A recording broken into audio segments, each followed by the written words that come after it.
प्रिय विद्यार्थियों, मैं सौंदर्य madam Christ church convent school Gadarwara digital class में आपका स्वागत है। प्रिय विद्यार्थियों, मैं हिंदी टीचर कक्षा 12वीं, विषय हिंदी, पाठ 15 यशोधरा की व्यथा, जिसके कवि मैथिली शरण गुप्त जी हैं। मैं यह पाठ आपको समझाने जा रही हूँ। सबसे पहले मैं आपको कवि परिचय, उसके बाद मैं आपको पाठ की व्याख्या समझाती हूँ। प्रिय विद्यार्थियों, मैथिली शरण गुप्त जी को तो आप सभी जानते होंगे, आपने कई बार नाम सुना है। ये हमारे राष्ट्रीय कवि रहे हैं। मैथिली शरण गुप्त जी का जन्म 1886 में उत्तर प्रदेश के झांसी जिले के चिरगांव नामक स्थान में हुआ था। इनकी पहली रचना रंग में भंग 1966 को सरस्वती पत्रिका के माध्यम से संपादित हुई। इसके बाद इनकी रचना भारत भारती, जो हिंदी प्रेमियों को इस रचना ने अपनी ओर आकर्षित किया। इन्होंने 2 महाकाव्य और 19 खंड काव्यों की रचना की। इन्होंने यशोधरा की व्यथा, इस रचना को कविता के माध्यम से दर्शाया है। इनकी रचनाएं यशोधरा, साकेत, जयद्रथ, विष्णुप्रिया, भारत भारती आदि इनकी रचनाएं हैं। ये राम भक्त कवि थे। ये संस्कृति के प्रणयन थे। इन्होंने संन्यास को लक्ष्य नहीं माना, इन्होंने पुरुषार्थ को लक्ष्य माना है। अब मैं आपको पाठ की व्याख्या समझाती हूँ। मैथिली शरण गुप्त जी ने अपनी रचना यशोधरा की व्यथा में यशोधरा के विरह का वर्णन किया है। आपने कपिलवस्तु के राजा शुद्धोधन का नाम सुना होगा, उनके बेटे का नाम सिद्धार्थ था, यह भी सुना होगा। सिद्धार्थ की पत्नी यशोधरा और इनका एक पुत्र राहुल था, जो कि 4 महीने का था।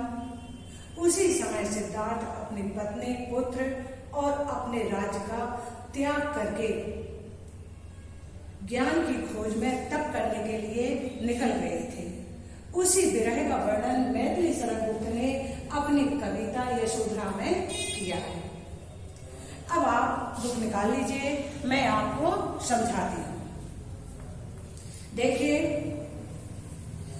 पहला पद्यांश, सखी बसंत से कहाँ गए वे, मैं उष्मासी यही रही, मैंने ही क्या सहा सखी ने, मेरी बाधा व्यथा सही। यहाँ यशोधरा स्वयं को गोपी और सिद्धार्थ को कृष्ण बताते हुए कहती है कि हे सखी, बसंत के समान सुंदर लगने वाले मेरे प्रिय सिद्धार्थ कहाँ चले गए। मैं उनके विरह में ऊष्मा के समान तपती रह गई। उनके जाने का दुख केवल मुझे ही नहीं, उनके जाने का दुख पूरे संसार को है। पूरा संसार उनके जाने का दुख सहन कर रहा है। तब मेरे मोहन का उद्धव धूल उड़ाता आया। यहाँ स्वयं को गोपी और सिद्धार्थ को कृष्ण बताते हुए यशोधरा कहती है, हे उद्धव, जो ग्रीष्म ऋतु में जो धूल उड़ती हुई दिखाई दे रही है, ये धूल ग्रीष्म के कारण नहीं, ये मेरे सिद्धार्थ के तप करने के कारण उड़ रही है। हाय विभूति रमाने का भी मैंने योग न पाया।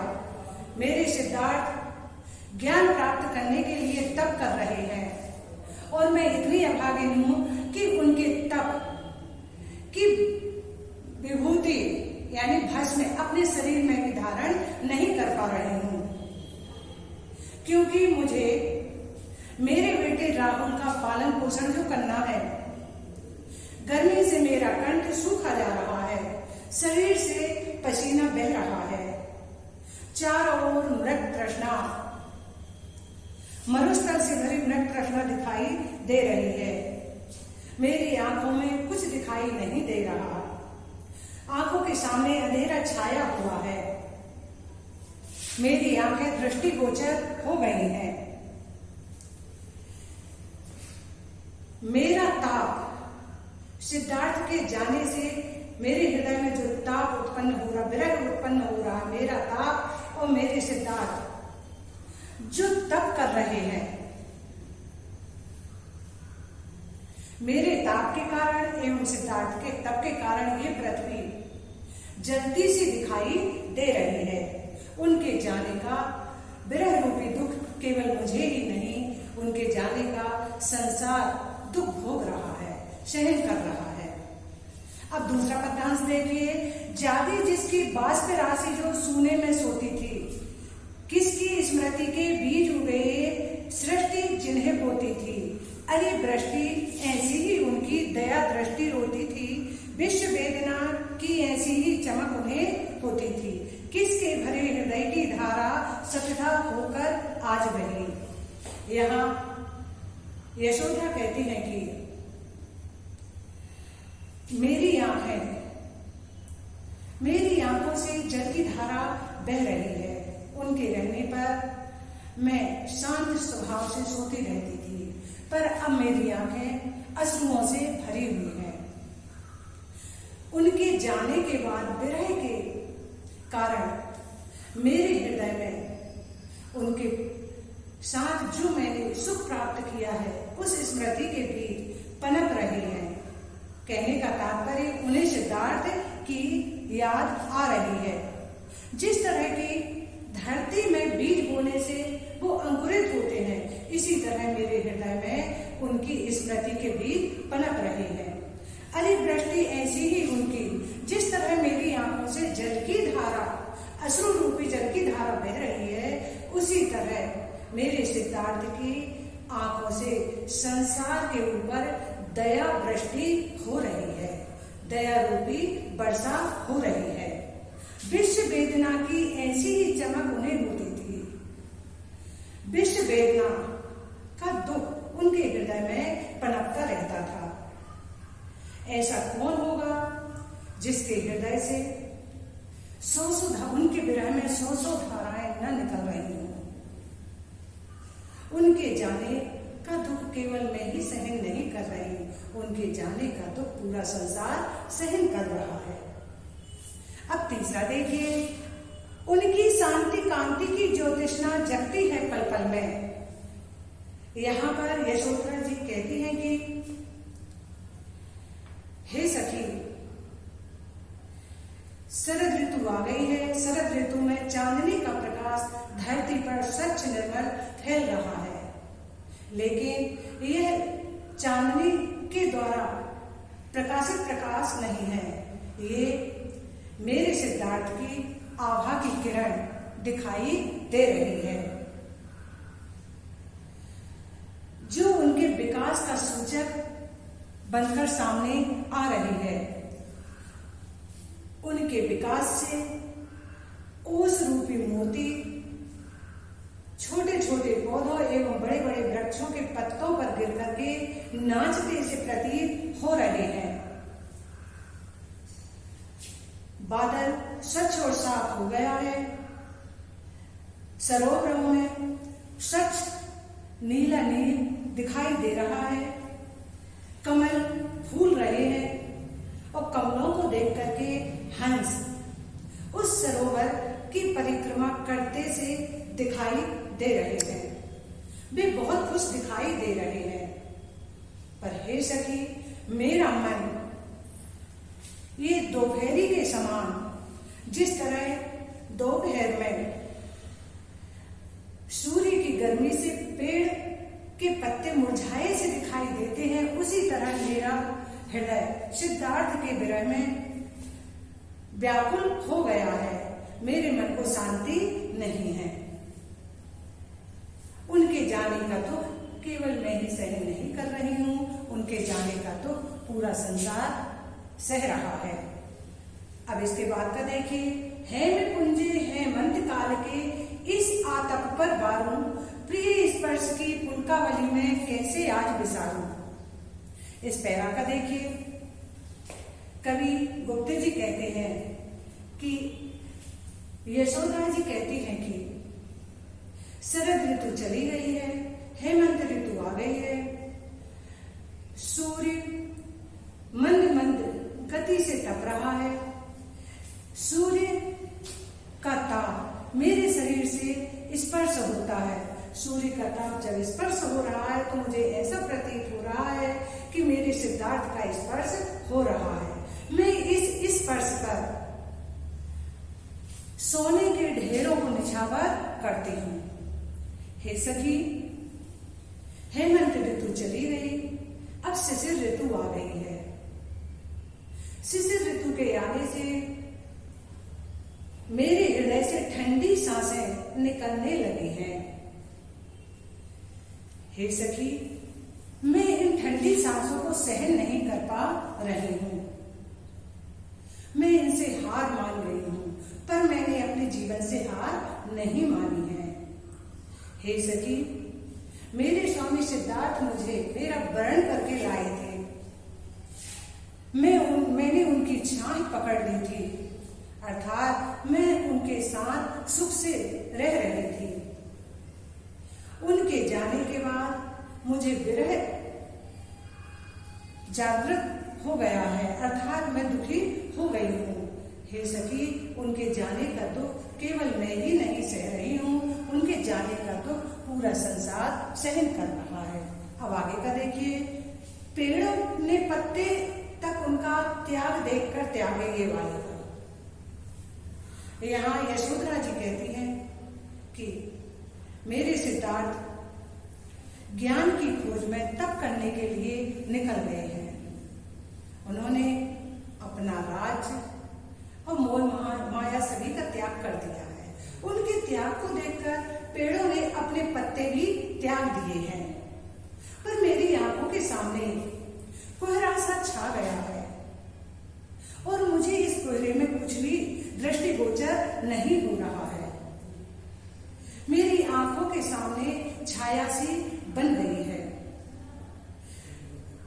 ठंड के कारण सभी लोग मेरे सिद्धार्थ के तप को देख करके सभी अपने आंगन में ठंड को दूर करने के लिए अग्निकुंड अर्थात अंगीठी लगाए हुए हैं। सभी अपने हृदय के ठंड को दूर कर रहे हैं। लेकिन हे सखी, मेरा यह कंपन दूर नहीं हो रहा है। मेरा यह कंपन एक पानी के बर्फ के समान जम गया है, अर्थात चट्टान बन गया है। जिस तरह दूध में दही पड़ जाने से वह जम जाता है। हे सखी, मेरे सिद्धार्थ के जाने का विरह मुझे बहुत अधिक हो रहा है।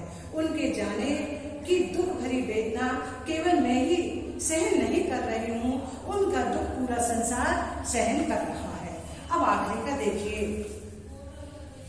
कवि गुप्ते जी, आशा से आसमान थमाए, श्वास तंतु का टूटे, दिन मुख दमके, पल्लव चमके, भव ने नवरस लूटे। ये वाला देखिए, कवि गुप्ते जी कहते हैं कि यहाँ यशोधरा जी कहती हैं, मैं तो अभी भी सिद्धार्थ के आने की आशा कर रही हूँ, जिस तरह आशा से आसमान थमा हुआ है। ऐसा नहीं कि आसमान को किसी सहारे की जरूरत है, पर हर किसी को थोड़ी न थोड़ी आशा रहती है, अपने काम के पीछे कुछ न कुछ आशा रहती है।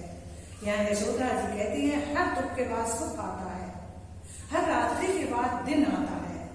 इसी तरह मैं भी यह आशा लगाए हुए बैठी हूँ कि सिद्धार्थ एक दिन जरूर वापस आएंगे। अब मेरी सांस निकलने ही वाली है, कब तंतु टूट जाए, कब सांस रुक जाए, दिन मुख दमके, पल्लव चमके। मैं आशा के कारण मेरे चेहरे पर कांति सी छा जाती है। भव ने नव रस लूटे, और ये नवरस दिखाई देने लगते हैं। स्वामी के सद्भाव फैलकर सिद्धार्थ तप कर रहे हैं। तप के कारण से उनकी कीर्ति चारों ओर फैल रही है।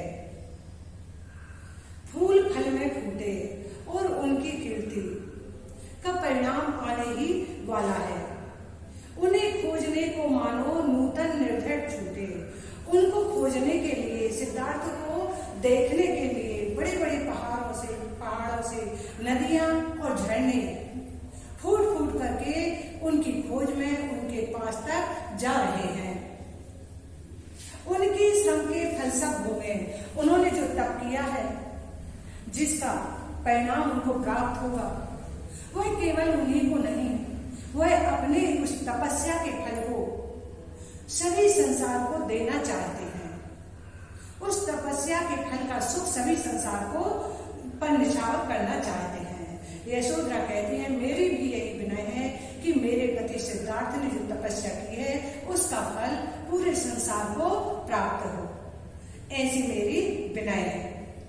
मैंने ही क्या सहा, सभी ने मेरी बाधा व्यथा सही। हे सखी, उनके जाने का विरह का दुख केवल मैं ही सहन नहीं कर रही हूँ, उनका दुख पूरा संसार सहन कर रहा है। प्रिय विद्यार्थियों, आज मैंने आपको यशोधरा की व्यथा में कवि परिचय एवं पाठ की व्याख्या आपको समझा दी है। आपको समझ में आ गई होगी। धन्यवाद।